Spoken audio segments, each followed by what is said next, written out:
Okay, hi everybody. Lara from Complete Test Success here. So today we're doing IELTS Speaking Part 3. Last time we tried this, I think there was like a technical error. One of the students was telling me that there was a problem trying to join, so we ended up finishing early. So hopefully we won't have the same problems this time. So basically what happens here is I'll give you a link to come and join me. You come and join me live, and we'll do some practice part 3 questions together, and I'll give you some feedback. So I'll point out what mistakes you're making, what issues you have, and just explain the main areas that you need to work on to improve your scores. If any of you have questions about the IELTS speaking test, feel free to ask in the comments.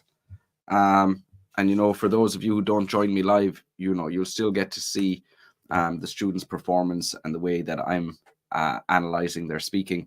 So that'll give you a better idea of what the examiner is looking for as well. Okay.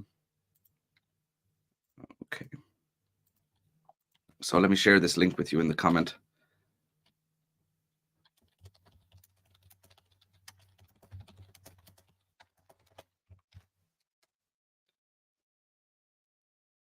Okay. So it's on Facebook if you look in the comments, or if you're on YouTube, you'll find it in the comments there. Click this link to join me live. So click on that link. You'll be able to come and join me live, and then we'll do the practice speaking test together. What else? That's basically it, really. If anyone has any questions or anything, feel free to ask in the comments. But yeah, that's basically the plan for today's live lesson.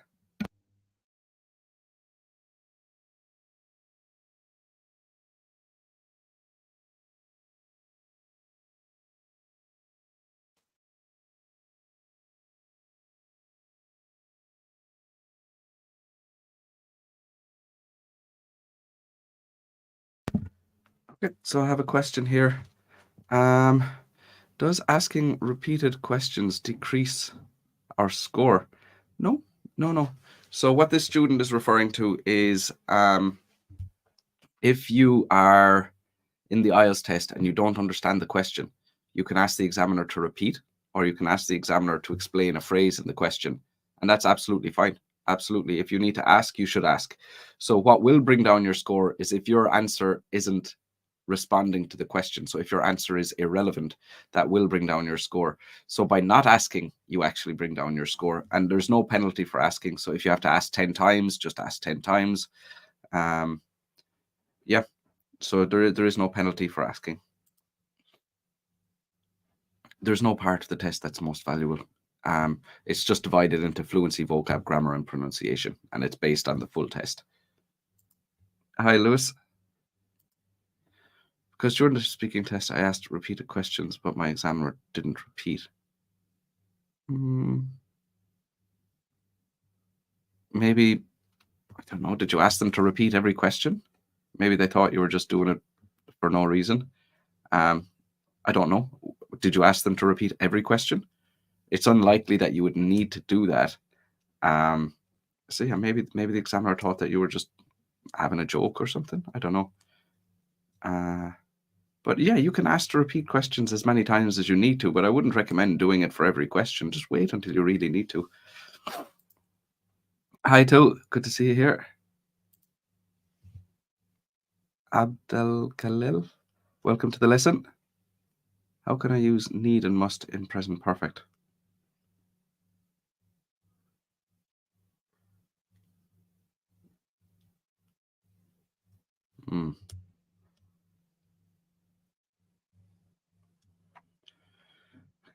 I guess it's when you're guessing, you would use must and need. I think what I'd really recommend is go and research modals on the Grammarly website. Grammarly is great for all that type of thing. But must is you'd be guessing. So, he must have gone to the shop. And then with need, I can't imagine a situation where you would need it, where we would use need with present perfect. He has needed to go to the shop for a long time, but we would never say that. So it doesn't really sound right. 2, if I perform good at part 1 around 7.5, but part 2 and 3 are a little bit fail. What would happen? Well, it would bring down your score because it's based on the whole thing. And the opposite would be true as well. So it's based on your whole test. So you might end up doing like having really good range of vocab in part 1, but then you don't show any range of vocab in part 2 and 3, and then you're not going to get a good score if that's the case. So yeah, it would bring down your score. It would balance out as lower if your performance was worse. No, I didn't ask to repeat every question. I took video call speaking test and didn't hear some questions, and I asked to repeat. Well, then you should complain. You should complain about the examiner after your test. If you ask to repeat and the examiner refused to repeat, they're not doing their job properly. So I'd file a complaint in that situation. Complete test success. My website. What type of test must skilled worker like artisans take? I mean, between general and academic, it depends. The person. So when you get your IELTS certificate, you will give that. You will send that to somebody. So if you're sending it to an immigration office or a university or wherever you're sending it, they will tell you which one they want you to do. So it's not up to you to decide. They will tell you what they want, and you have to do what they want, and you have to get the scores that they want. Some students directly state their answer at the beginning, give more detail, and restate our answer at the end. Is that restatement unnecessary? Can it affect our score? Yeah, it sounds like more something you would do in a presentation, repeating, like summarizing your answer at the end. It depends how it's done, but try to speak in like as informal a way as possible. Try to just talk it like you're having a chat. And sometimes we do kind of repeat the point, but we do it in a way where we're not really sure what we want to say next, so we kind of do it to show that we're finished talking. And we'll talk when we're talking. We might at the end we might say something like, "Yeah, that's why, and that's why," something like that. But I wouldn't really do a big summary of your answer. As a native speaker, what English idioms do you often use or often hear in everyday life? You very rarely hear them. You very, very rarely hear them. And that's the thing about idioms, is they're not used very often, and they're only used in very specific circumstances. They're not that common. They're not that common at all, to be very honest. Hi, Eid. Good to see you here again. Shorts time. Hello to you. Welcome. Okay, I have one student with me here, Rakib. If you want to turn on your microphone, or sorry, if you want to turn on your camera there, Rakib will get you in, and we'll do a few part 3 questions. And for those of you who've joined me at the start, I was just showing you this link here. So if you go to the first comment in Facebook or the first comment in YouTube, you'll see that link. That's the link you need to come join me live. And we'll do some practice part 3s together.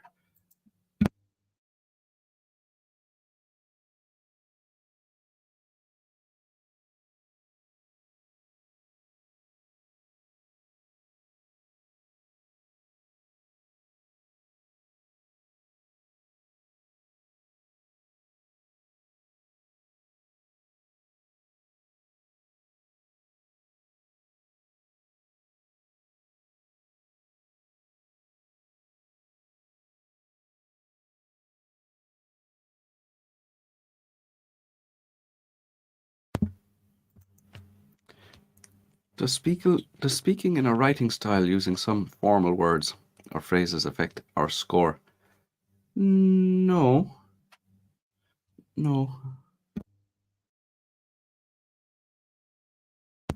If that's the way you speak, that's the way you should speak.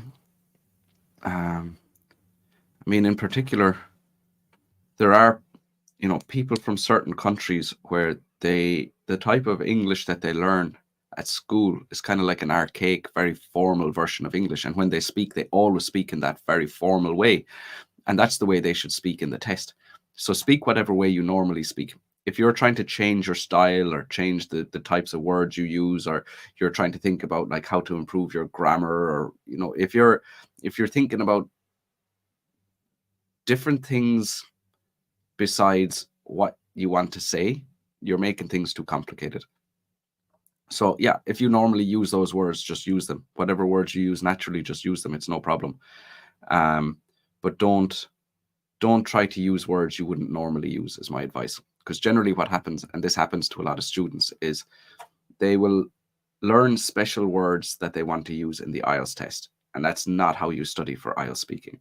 Now, granted, be it for IELTS writing, for task one, for IELTS writing task two, there are certain types of phrases that you would use in those types of essays where you can learn some special vocab for writing, but you wouldn't do it for speaking, because what happens then when people are trying to learn a kind of like less common phrases, or kind of like high Sefer level phrases, that they end up just making mistakes and it doesn't make sense and it's confusing.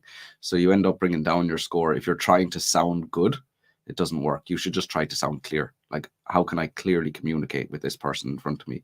So always the best way to go.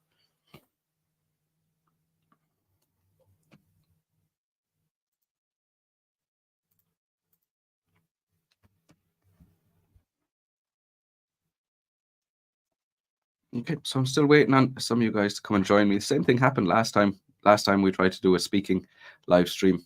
It seemed like no one wanted to join. So we just finished up early, and that's absolutely no problem.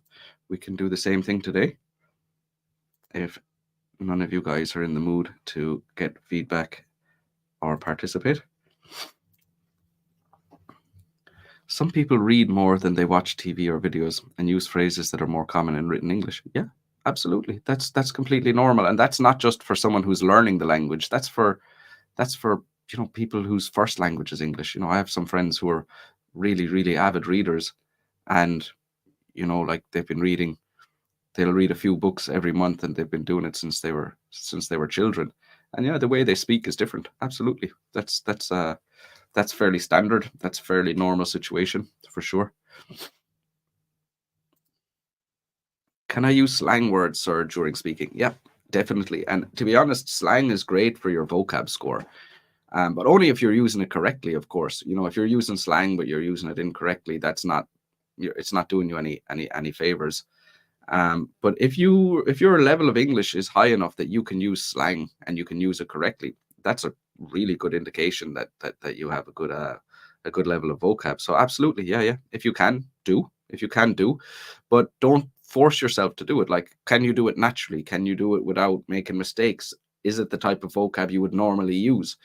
So I'm not encouraging you to use slang unless you do normally. And if you do normally, then absolutely, yeah, do that. But don't force yourself to use words you wouldn't normally use.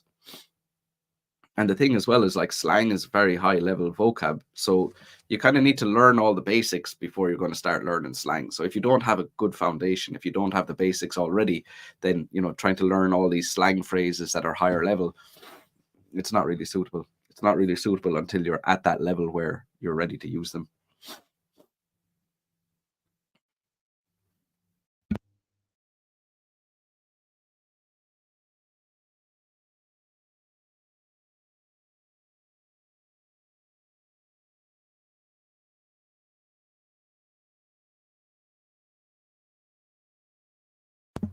Hi, Hanuk.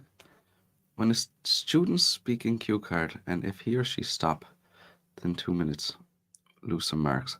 Yeah, so you want to stay speaking for like a minute 40. You want to be able to stay speaking for at least a minute 40. But yeah, it'll bring down your fluency score. Um, but the thing is, you should have prepared enough that this isn't what happens to you. Like, if you do a speaking part two, and every time you do a speaking part two, you can't speak for 2 minutes. Well, you're not ready for the test, and you need to practice more. It's not like you would hope that the first time you've ever done it is in the actual speaking test. If you've never been able to do it before the speaking test, then you can expect that to happen in the test.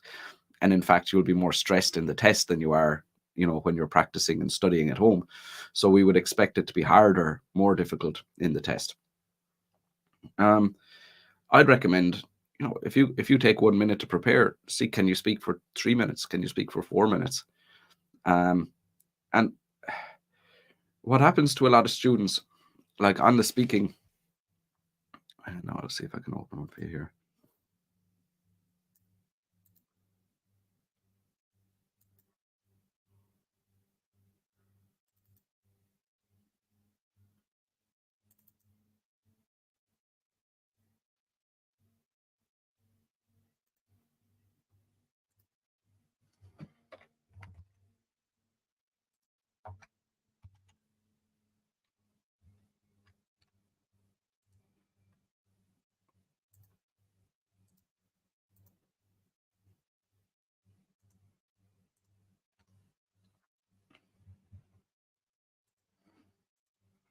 What will happen to a lot of students is they'll talk about the prompts. So, for example, if we're looking at this one here, they'll talk about what the film is called. And when they're finished, they'll talk about what it's about, then how they heard of it, then explain why they'd like to see it. And then after that, they're just kind of done and they can't think of anything else. So at that point, they've kind of said everything that they want to say. They can't think of anything else to say and they're stuck. And this is what normally happens. And what I found is that a lot of students, they'll actually do much better without those prompts. So just take the topic and run with a story, just tell a story. And very often when you're telling your own story and it's a real story and you're just remembering what the situation was and what happened, it's much easier for you to keep going because you're just recounting real details instead of like checking off a list like, okay, I said that. Okay, I said that. And when you get to the last item in the list, you're going like, I can't even think of anything else to say because you've been relying so much on the prompts. When you get to the last one, it's like, I have no idea what I should be saying next. So you'll find that that happens to a lot of students as well, where they, the prompts make it more difficult for them. But yes, the short answer to your question is yes, you would lose marks for sure. Are phrases like you see, you know, appropriate in an interview? Yeah. That's as long as you're using them correctly, that's perfect for sure. Is it okay to use the normal vocabulary that we use in native language, but to express it in English? I'm not sure what you mean by that. Use our native language. Yeah, I'm sorry, I don't fully understand that question, Lewis. Can you give me some more information about that one, and I'll answer it for you. Short time, sir. Could we use phrases like you know, and should we speak almost 2 minutes in part two? You know is fine. Don't overuse it, but yeah, it's fine. Um, and definitely you need to speak for 2 minutes in part two. Like the examiner will stop you. Like the examiner is looking at the time, and when it gets to 2 minutes, they will say thank you. You should continue speaking until you get to that point. And you know, let's say you're speaking for a minute and a half, and then you said everything you want to say. You're not finished. The examiner will tell you when you're finished. So if you've said everything you want to say, now your job is to think of something new, think of something else. You don't want to repeat the same information. Try to find something new. But yeah, that's it. You know, you don't decide when to stop. If you've run out of things to talk about, now the job is think of something new. So try to think of a new thing, not just sit there going like, well, I'm finished. I'm not going to say anything else. So that's not going to help your score. But you know, it might be there's like 10 seconds where you had to stop and you had to think, and then you thought of something and then you continue. And that's obviously much, much better than just stopping and waiting for the examiner to call it off or to finish it completely.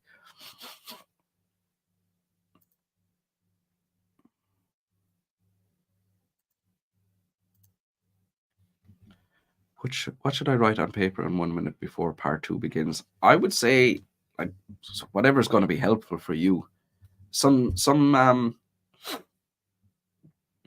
teachers say to write down useful vocab, but for me, it's like I'd rather you just use the vocab that comes to you when you want to talk about it. Um, I think writing down what you're going to say, if you're going to follow the prompts, maybe like what are you going to talk about once you've finished? So we just look there when you go through prompt 1, 2, 3, 4. What are you going to talk about after that? That's another thing that you could do. But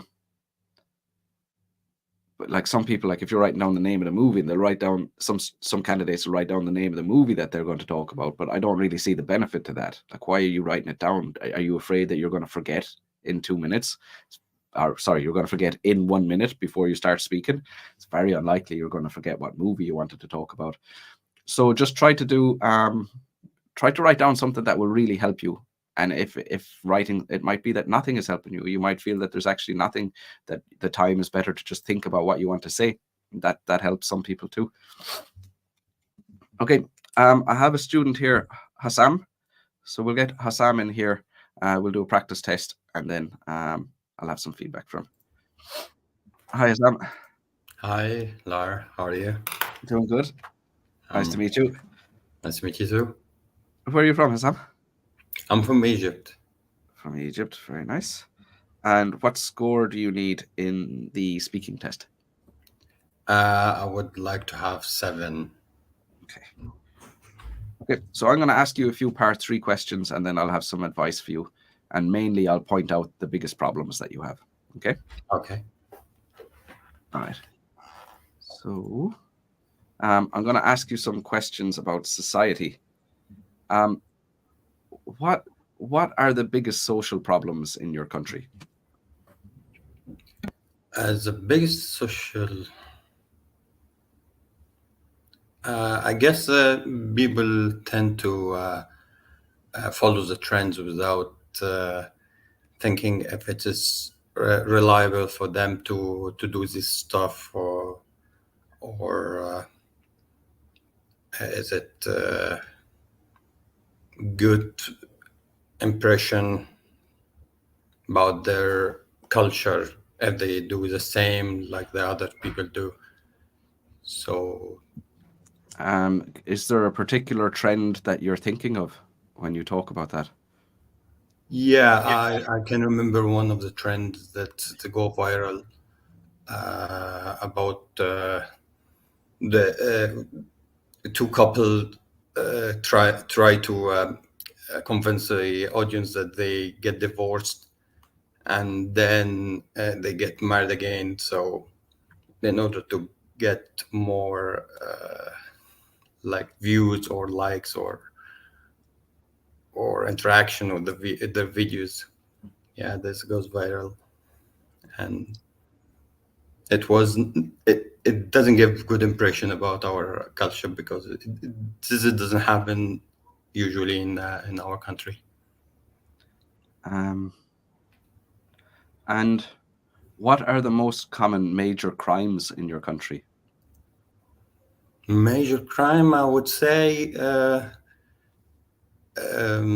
mobile gets stolen from your hand during you might get the while you are walking or on the street, somebody can grab it and run with the bicycle or motorcycle or something like that.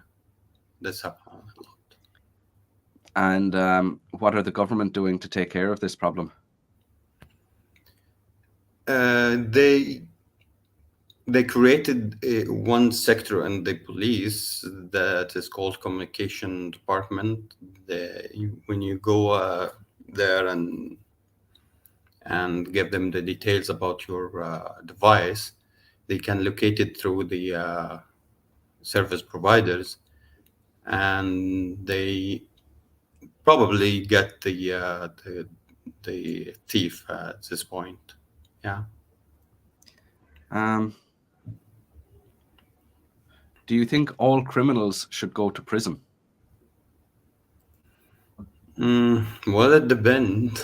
I don't think that all are criminal by nature, but at the end, we have to have something to prevent the crimes from being repeated all over the society. So it is difficult to say no.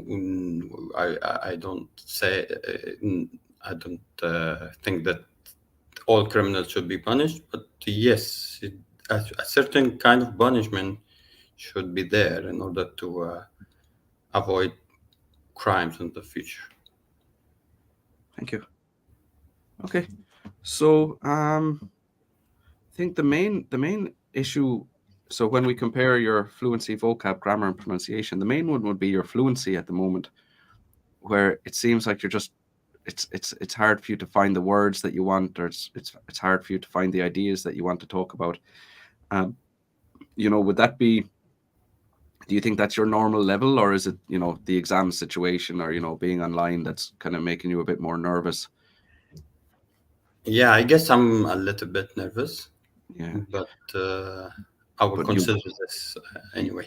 fluency would be the main thing. So just too many pauses trying to think about what to say next, or trying to find the word that you want to say. Your range of vocab is great. I mean, your range of vocab is where you need it to be. With grammar, I'd need to do a longer test, but you're kind of on the borderline. Like you're making, you've got a good range, but you're making mistakes quite consistently. Um, so you're somewhere between a 6 or a 7, like a very strong 6 or a low 7. So that could go either way. Mhm, Seems like tenses are the area where you make the most mistakes. mhm. And then with pronunciation, the most common mistake is your pronunciation of the th sound. So you're making a z or an s sound Mhm. um, when you're pronouncing that. So instead of saying like they, you're saying zay. So that th sound is incorrect, and that's a consistent mistake every time. They That's should perfect. be they. That's perfect. What you're saying Okay, now is perfect. Yeah. they. But that's a mistake that you're making with pronunciation. It's not going to stop you getting a band 7 though, to be honest. But it is a mistake that you're making. So overall, it would be fluency is the area that needs your attention most. Okay. Would it be reducing much, or so if I get now evaluation, would it be like I'd 4 say or would it be like 6 or 4. Oh no, you're close to a 7. You're absolutely close to a 7. great? But what I would worry about is the number of pauses and some small grammar mistakes. But Because you're very I close to a I 7. don't tend to speak a lot in my nature, Yeah. so that's why it's always difficult to express myself. So I don't know. Maybe I I think need to read more about the I think questions. practice. I think practice more. Just practice speaking more. You need to improve your fluency, and that'll just come by practicing. Um, Okay. so what you'll sit, like just search online for, like practice IELTS speaking part 3 questions, and there's hundreds of websites with practice questions you can use. There's some on my website as well. But basically, just sit down and practice by yourself, and nobody really needs to listen to you. Your fluency will improve by practicing. Um, Uh-huh. so like quite often people will say like, I can't practice. I have no one to practice with, but no one needs to listen to you. You just need to practice, because it's the problem is you're trying to find the ideas and you're trying to find the words. So the more you practice that, the better you get. So Mhm. it's not very complicated area to improve. Um, but it takes a bit of time and effort, and it's quite tiring. If you practice for an hour, it's usually quite exhausting to do it. But it works, and it doesn't take a long time. In a matter of like, if you do it every day for 2 hours, like you'll see a massive improvement in 2-3 weeks. You'd see enough improvement for where you are and where you need to be. So just a bit of practice would be good. Okay. About the grammar and tenses, would it be I'd an need issue to get 7? you see, I'm not sure. I'd need to do a longer test at the Uh-huh. moment. Like, let's say, like in those few answers, there's probably somewhere about 10 mistakes. But Hmm. I need to I need to focus more over a longer stretch and see how consistent it is. The range of grammar is good enough, so the range of structures is good enough. But how many mistakes are you making? So I need to I need a bit more time to evaluate that. But you're definitely up there. You're not far from your target score, for sure. Perfect. All right, lovely Thank talking to you. you, Hassan. Thank you so much. Thank you. Thank you Take a care of lot. yourself. Yeah. Bye. So, bye. Okay, so let's have a look at some of these other questions. Rakib, I see you have your camera on. I'll be with you in 2 minutes. I'm just going to go through some of the comments here first. Um, you're doing a great job.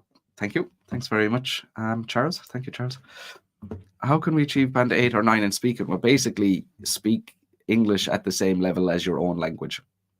It's not, there's no like special way to do it. It's be as fluent as you are in English as you are in your own language.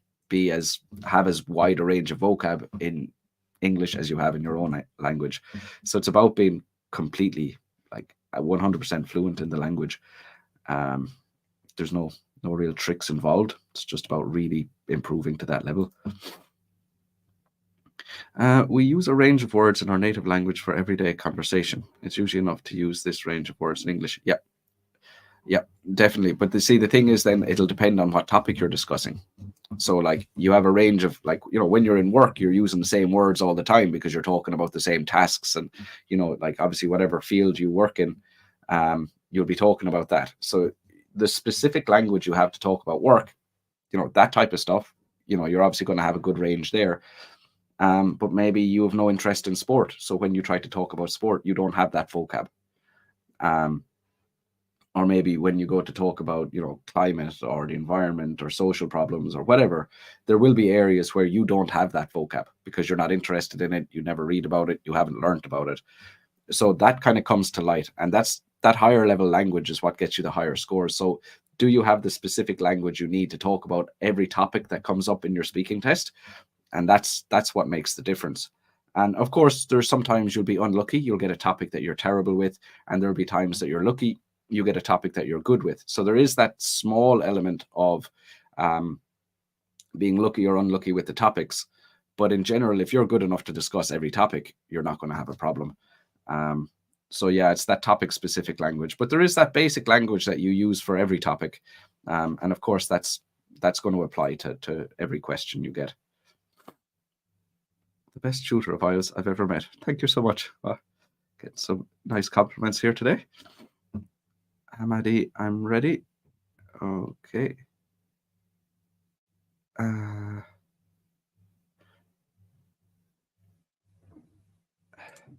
Mehdi, hello sir, how are you? I want to take a test, please, except for one time. Yeah, so just click on the link at the top of the comments, and you'll see it there.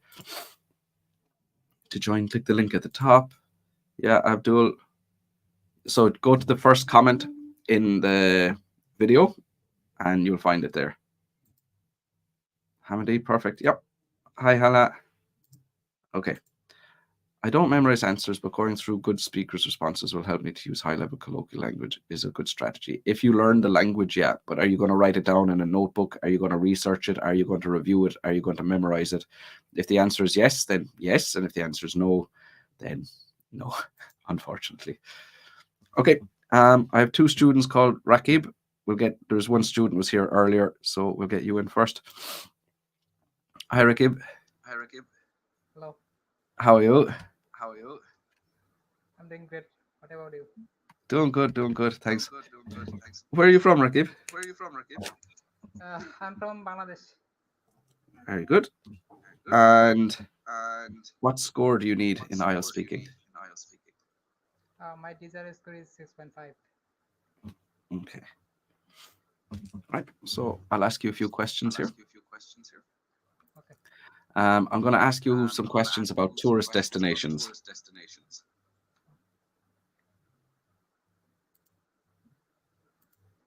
I'm just going to mute you for a second till I read this out. What types of tourist destinations are most popular with young people in your country? I think young people try to go to several kind of places such as Cox's Bazar, Rangamati, Bandarbon, and so on. But this kind of places most popular in my country, and young people love to go there, and they enjoy a lot of things. And yes,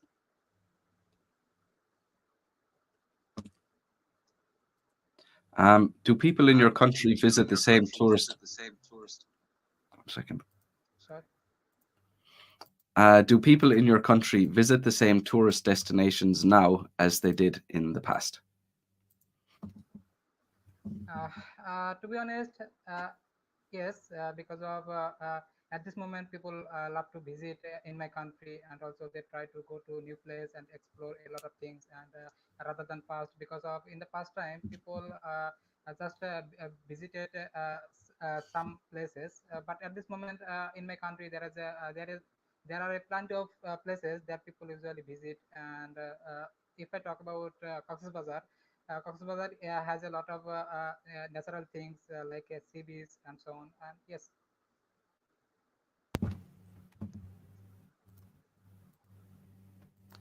Um, why do people like to buy souvenirs when they visit a tourist attraction? I think when they visit any kind of series, they try to buy souvenirs because of first of all they want to safety themselves because of they think that what kind of incident would happen with them, and that is why they try to buy souvenirs when they are going to any kind of travel or any kind of series. Okay, thanks, Rakib. So for you, Rakib, the most important thing you're going to have to work on is the chunking, the way you chunk language. So chunking is the way we pause at certain parts of a sentence. So basically, when there's a full clause or a full piece of information, we pause and then we say the next bit and we pause and then the next bit. So where we're pausing, that shows the listener that that's like a complete piece of information. That's complete. Now there's a new one starting. So it's really, really helpful for the listener because if you don't pause, they think that the next piece of information is still attached to the first piece of information. So they don't get to see where each bit starts and finishes. So they have to try and work everything out in their heads. They have to listen to all the words and they have to try and piece together which words fit into the various chunks like that. So the way I like to describe it is if you took a piece of writing, if you took an essay and you deleted all the full stops and you deleted all the commas, it would be like reading a text where there are no full stops or commas or there were no capital letters. So, it's not organized into clauses or sentences. It's just every word together. You don't know where each one starts. You don't know where each one ends. You could figure it out for sure. So if you're reading that text with no commas and no full stops, you could figure it out, but it would take more time. It takes you more time to figure it out and to process it. So the way you don't chunk, you don't pause at the appropriate times, at the appropriate points in each sentence. And it's the same problem that the listener has to try and figure it out. But because you continue speaking, then it just feels like I'm trying to keep up with you. My brain isn't working fast enough to keep up. So it just makes the listener work very hard to understand the meaning. And it's not I don't understand your pronunciation. I understand your pronunciation of every word. So I'm fine. I understand every word you're saying. But just to understand the meaning of each sentence, that becomes more challenging. So for you, that's the main thing. It's called chunking, and you need to work on that. So it's where do you pause in each sentence? And like I said, it's very similar to where you would find a full stop or where you would find a comma in written English. So you need to pause at the same places as you would find a full stop and a comma.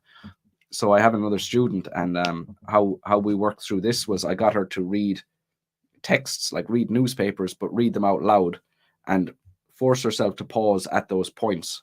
Like every time there's a full stop or a comma, she pauses. So when she is speaking, she makes sure to pause at the appropriate times. So like she's giving those little pauses by practicing reading out loud. And then when she got more familiar with it, we removed the text and just tried to get her to speak that way by herself. So that would definitely be the number one thing for you, Rakib. Do you have any questions for me, or is there anything you want to talk about? But what should I do for improving my speaking level? Just focus on chunking for now. That would have to be the first thing. My pronunciation is okay. Your pronunciation of individual words is okay, but the thing that I'm talking about is considered a part of pronunciation. Can I get my exam? Give my exam. I think you'll need to improve your chunking first, for sure. Okay, thank you. Thank you too, Rakib. Nice talking to you, and take care. Bye. Okay, so the second Rakib in the group there, give me 1 minute, and I'll get you on. Let's go through. I have another few comments here first. Dear Sir Asib from Afghanistan. Hi, Asib. Khadija, when I speak normally, people say I'm fluent. However, whenever I try answer IELTS questions, I try to use high-level vocab and it affects my fluency badly. How can I overcome this issue? I'm going to give you a very obvious answer. So stop doing that. Stop doing that. Why are you doing it? can you force yourself to stop? Can you figure out why you're doing it? Take the necessary action. But yeah, doing that is obviously bringing down your score, and a lot of people do it, but it's not a job interview. You don't need to speak formally. You don't need to speak in a way you don't normally speak. So just do more practice and kind of force yourself to avoid making that mistake. Mandeep, good evening, sir. I have a question that in IELTS marking criteria mentions speak naturally. However, it's very difficult for a non-native speaker. So please tell me how to speak naturally. So just speak the way you naturally speak. So I'm not saying speak the way I speak. I'm saying speak the way you speak. So the level of English you have will dictate what you're, how you speak. But the more you practice, the better you get for fluency. Or, the more you learn, the better you get for vocab. But while you're in the test, you should speak the way you are comfortable speaking, the way you normally speak when you're speaking in English, and don't worry about the way other people speak. Hi, Mohammed. Okay, so Rakib, let's get you in here. Hi, Rakib.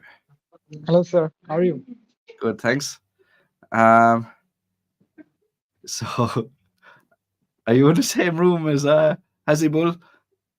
Yeah, Asiful is my roommate. Also, your previous student, Rakib, he's my also roommate. Perfect. Okay, so we're gonna do some part 3 questions again. Where are you from, Rakib? Actually, I'm from in Bangladesh. From Bangladesh as well. And what speaking score do you need?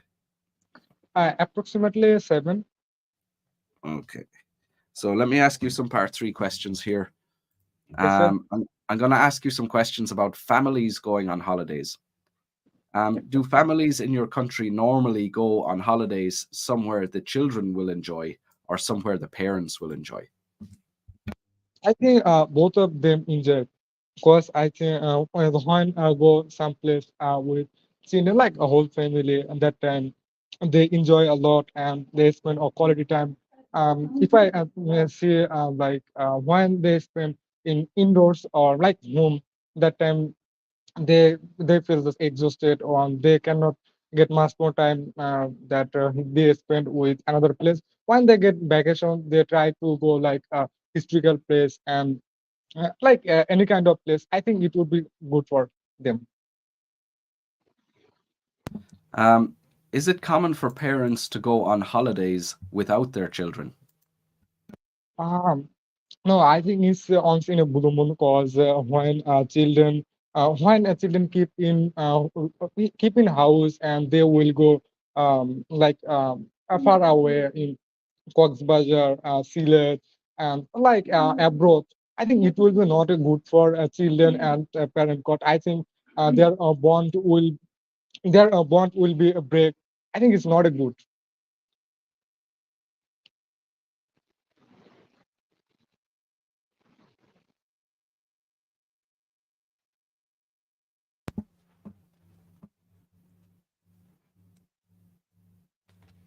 Could you please tell me again? I can't hear.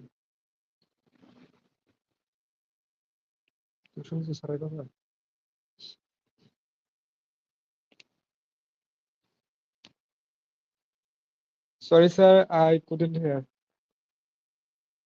What was this? Sir, your voice is not clear. If you don't understand a word in speaking part 3, you have to ask the examiner to explain it for you. Because, if you don't understand it and I repeat it, that's not helping you.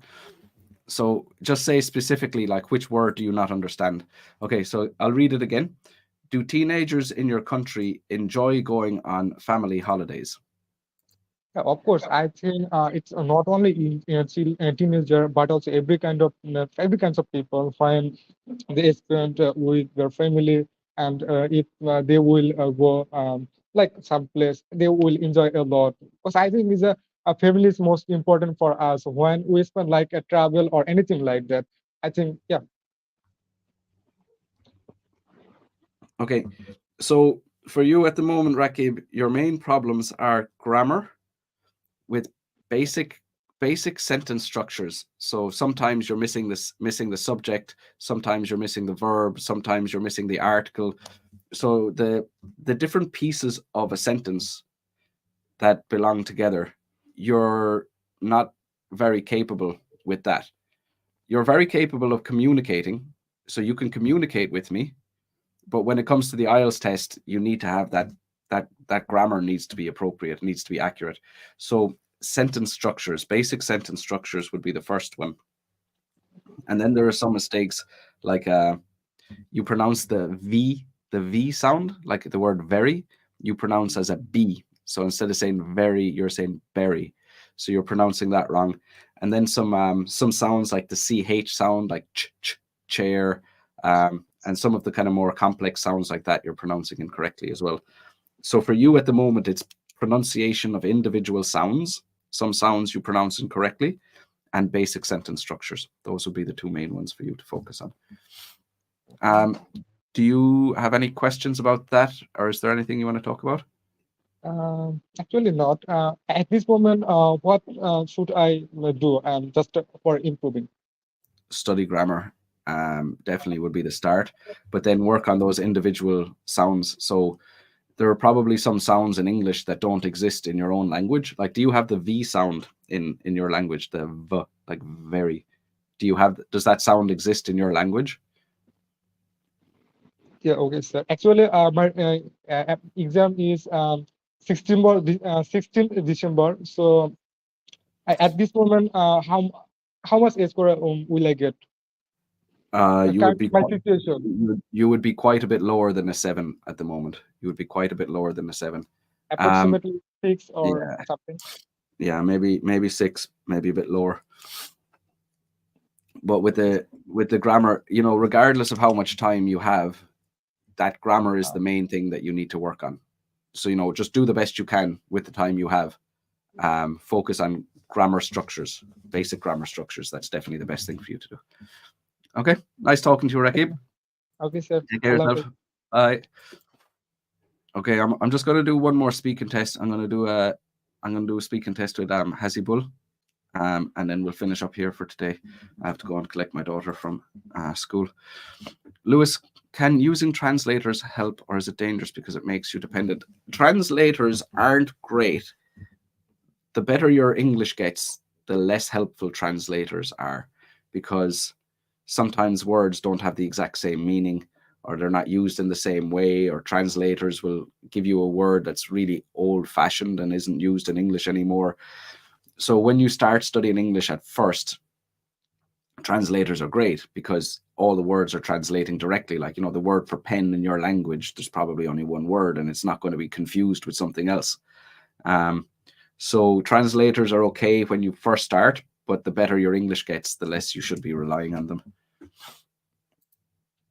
I spotted that, Lewis. Thank you. Hi, Saiful. Doing good, thank you.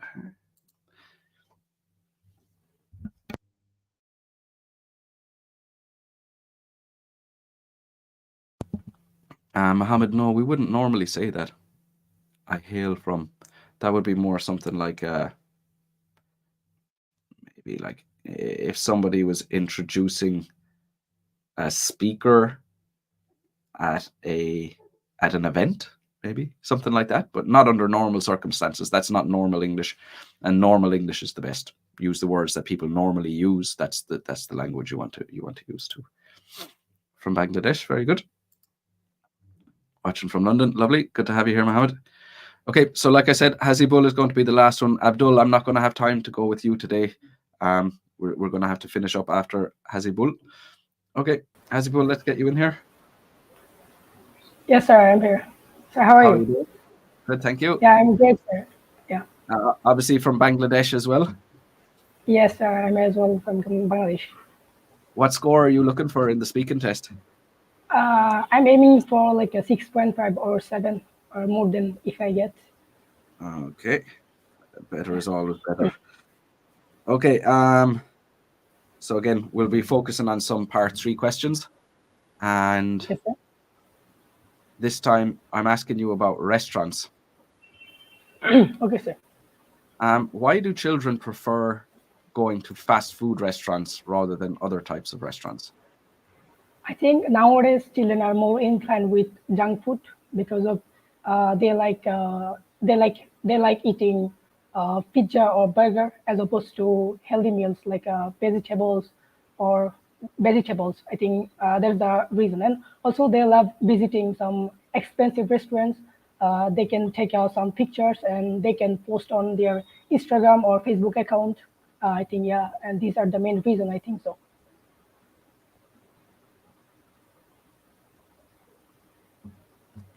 Thank you. Are foreign restaurants popular in your country? Yes, of course. As I see, we have some worldwide food chain in my country, like a KFC or Pizza Burg as well. I think people love to go there and spend some with their peers or friends, and I think they love eating like Italian pizza or pasta.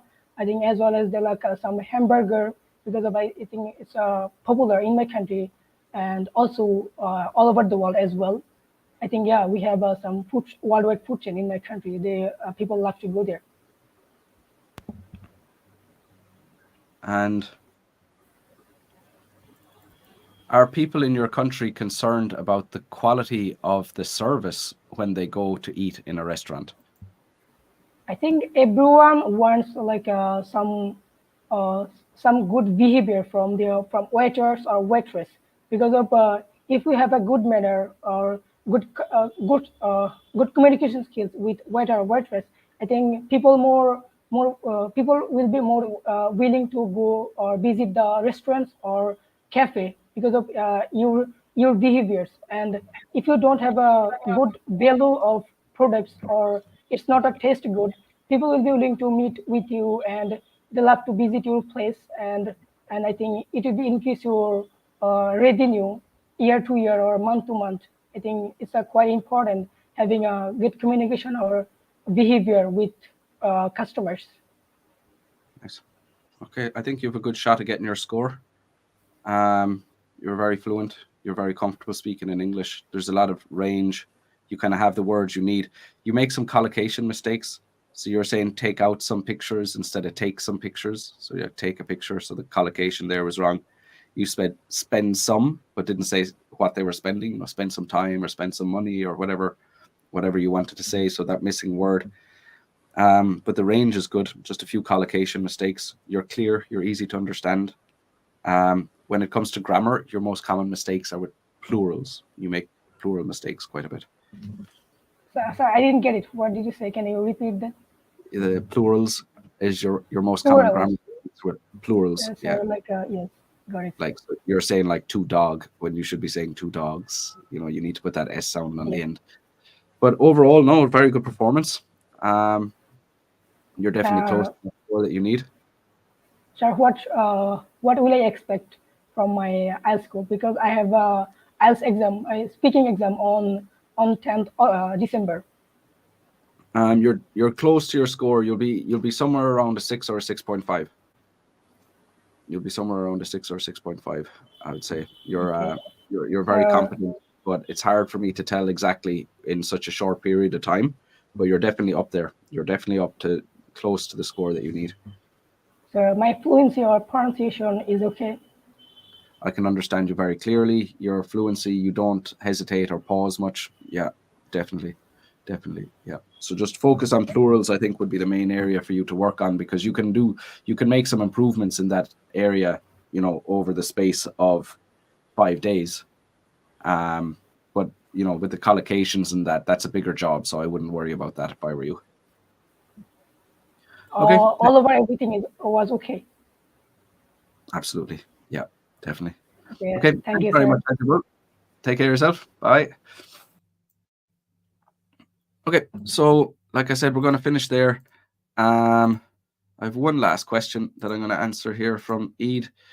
Sir, would it be possible to answer your questions with the indication of general statement classified with thesis statement?